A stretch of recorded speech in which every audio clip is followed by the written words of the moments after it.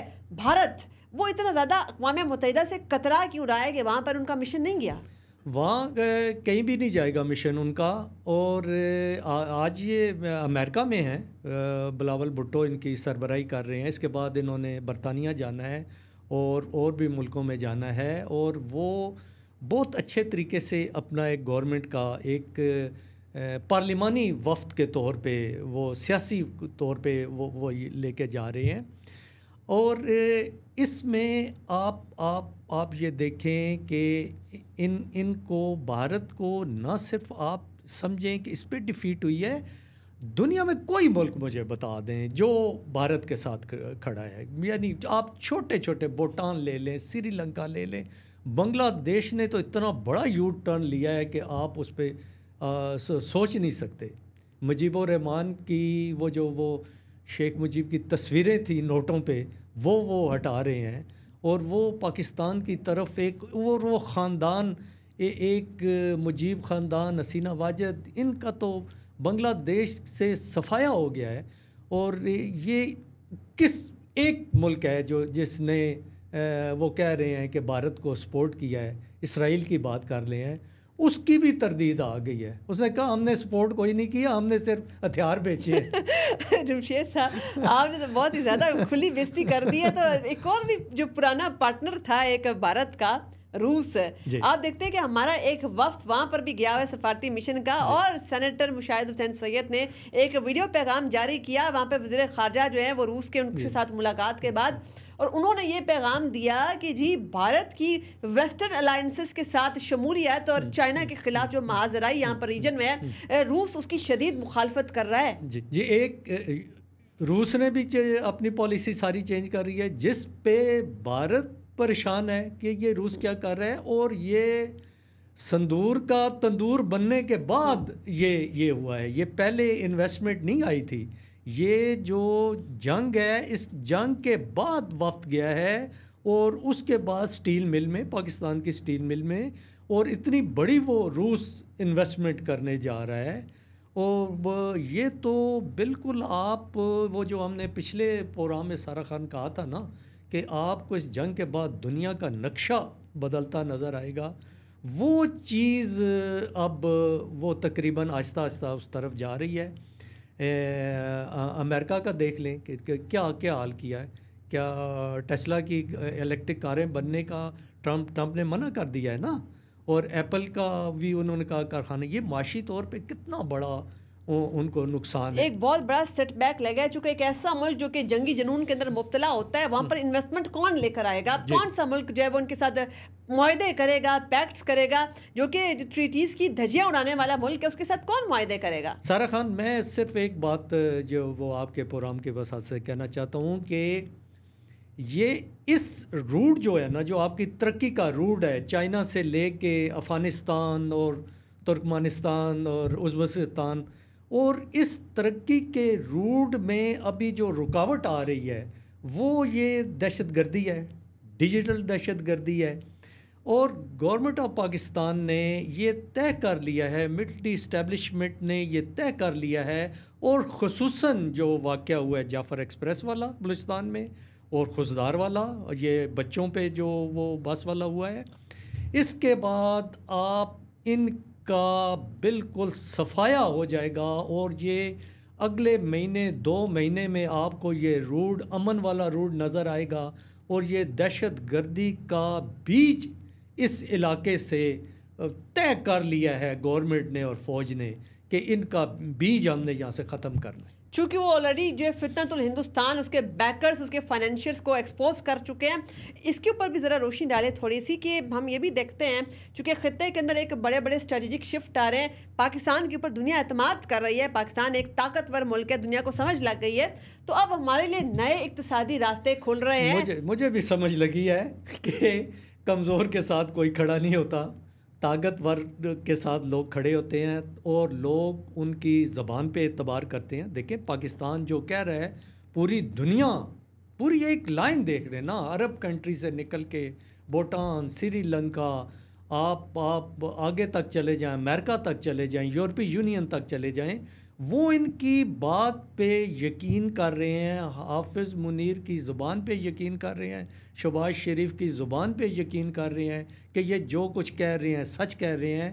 سچ ہی دنیا میں بکتا ہے، سچ میں ہی طاقت ہوتی ہے. ٹرانسپیرنسی ہماری بڑی تعریف ہوئی ہے سفارتی مشنز کے دوران ابھی، کہ پاکستان کی ٹرانسپیرنسی اور ذمہ دارانہ رویہ، جس کی وجہ سے جو ہے عالمی امن کو کوئی خطرہ نہیں پہنچا بھارتی جارحیت کے بعد بھی. مگر دیکھیے اقتصادی راستے جو ہمارے لیے کھلے ہیں، ٹرکی جو ہے وہ پاکستان کے اندر اپنی جو تجارت ہے اس کا حجم بڑھا کر $5 ارب لے جانا چاہتا ہے. ایران جو ہے وہ $10 ارب تک لے جانا چاہتا ہے. اور دیکھتے ہیں کہ آذربائیجان جو ہے وہ بھی پاکستان کے اندر جو انرجی کے اندر انویسٹمنٹ کر رہا ہے. اس میں سارا خان آپ دیکھ لیں، چین کا بہت بڑا کردار ہے. انہوں نے جو نیوٹرلائز کیا ہے، اس کو آپ کو کنٹرول کیا ہے افغانستان کو، جب وہ اور بٹھایا ہے ساتھ آمنے سامنے بٹھا کے، اور وہاں یہ طے ہو گیا. اور جیسے طے ہوا ہے وہاں کہ ہم نے TTP، BLF، BLA اور ان تنظیموں کو، اس کے چند گھنٹے کے بعد ان پہ اٹیک شروع ہو گیا. ہاں یہ ضرور ہے کہ کچھ کمانڈرز ان کی گرفت میں نہیں ہیں. آپ یہ نہیں کہہ سکتے کہ وہ جو خلیفہ نے کہا ہے اس پہ وہ سارا اسی طرح عمل شروع ہو جائے گا. ان کے اندر افغان طالبان کے اندر اور طالبان حکومت کے اندر ضرور یہ والا ہے مسئلہ تھوڑا سا کہ ان کی بات نہیں مان رہے. حالانکہ وہ دیکھیں ان کے تو وہ بیان آیا ہے نا کہ خلیفہ جہاد کا حکم دے سکتا ہے، خلیفہ کے حکم کے علاوہ کوئی بندہ، کوئی آدمی جہاد نہیں کر سکتا. وہاں کچھ پاکٹس ہیں، لیکن جس طرح اب یہ کام ہوگا، جس طرح افغانستان ان کو حل کرے گا، ان کا بندوبست کرے گا، جو ان کی پناہ گاہیں تھی جہاں وہ سکون سے بیٹھے ہوئے تھے، یہاں واردات کرتے تھے، افغانستان میں جا کے سکون سے بیٹھ جاتے تھے. ایران کا آپ دیکھ لیں کہ ایران کا حافظ صاحب کا وہاں جانا، اور ایران نے کس طرح پاکستان کو سپورٹ کیا ہے. اور یہ جو تبدیلی ہے نا، یہ انقلابی تبدیلی ہے. انقلابی تبدیلی. اور جانے سے پہلے ایک کوئک ٹیک اس کے اوپر دے دیجئے کہ بھارت جو ہے جس کو شدید ترین خفت کا سامنا ہے، شرمندگی کا سامنا ہے، مودی رجیم جو فرسٹریشن کے اندر آپ کے خیال میں کوئی مزید جارحیت کر سکتی ہے؟ اس کی جرت ہے اتنی؟ ابھی نہیں ہے، کرنے کی کوشش کرے گی وہ، لیکن ابھی وہ نہیں جائے گا، ابھی وہ سنبھلیں گے. ابھی تو میرا نہیں خیال کہ فوری طور پہ کر سکے. ان کو تو ان کو کانگریس لے کے بیٹھ گئی ہے وہاں.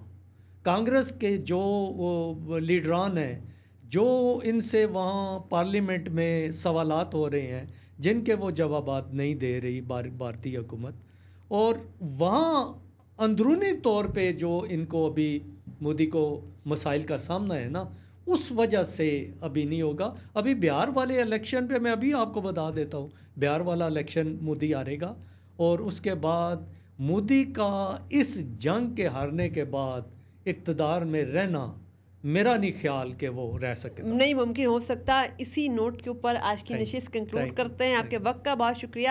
اس سے کہ ہمارے معزز مہمان نے جس طریقے سے ایلیبوریٹ کیا کہ پاکستان کو دھمکانے والا, کبھی گولی کبھی بندوق کی دھمکی دینے والا نریندر مودی, اس کے اقتدار کا سورج غروب ہو چکا ہے. چونکہ پاکستان نے ایسا سبق سکھایا کہ بھارت پوری دنیا کے اندر ایک بہت ہی ویک, بہت ہی کمزور ترین ملک کے طور پر ایمرج ہوا. اس کی سافٹ پاور کو جو نقصان پہنچا وہ ناقابل دید ہے, اور پاکستان جو ہے وہ ریجن کے اندر جس طریقے سے سرخرو ہوا, یہ نریندر مودی کی تباہی کا سبب بنے گا. اپنی میزبان سارا خان کو دیجیے اجازت. اللہ حافظ.